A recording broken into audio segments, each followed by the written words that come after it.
ब्रेकनंतर आपलं पुन्हा एकदा स्वागत।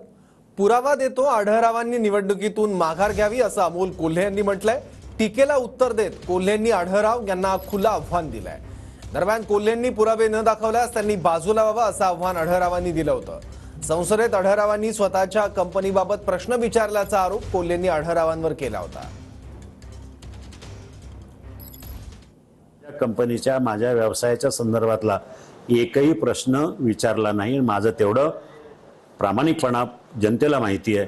तुम्ही दाखवा सॉफ्टवेअरच्या माझं सॉफ्टवेअरचं माझी कंपनी सॉफ्टवेअरची नाहीच आहे। मग सॉफ्टवेअरचा उल्लेख का करता तुम्ही? माझी कंपनी हार्डवेअरची कंपनी आहे। मग मी कशाला सॉफ्टवेअरच्या संदर्भातले प्रश्न विचारेल? हार्डवेअरच्या संदर्भामध्ये किंवा माझा वेगळा विषय आहे। मग मला सांगा तुम्ही पुरावे दाखवा, मी आज बाजूला व्हायला तयार आहे। आणि नाही झाले तर तुम्ही पुरावे दाखवू शकले नाही तर बाजूला व्हा रिंगणातून आणि लोकांची माफी मागा।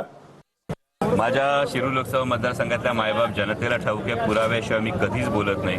त्यामुळे आज मी प्रचारार्थ सातारा आणि माढा या 2 लोकसभा मतदारसंघांमध्ये आहे आणि त्यानंतर गेल्यानंतर पुराव्यानिशी हे सगळे प्रश्न संसदेत मांडलेले हे माध्यमांसमोर आणि जनतेसमोर येतीलच। त्यामुळे असं जर कोणी आव्हान केलं असेल तर त्यांनी मग बाहेर पडण्याची शब्दाला मात्र जागायचं, त्यांनी शब्दाला मात्र जागलं पाहिजे, त्यांनी तयारी ठेवायची, पुरावे मी दाखवतो।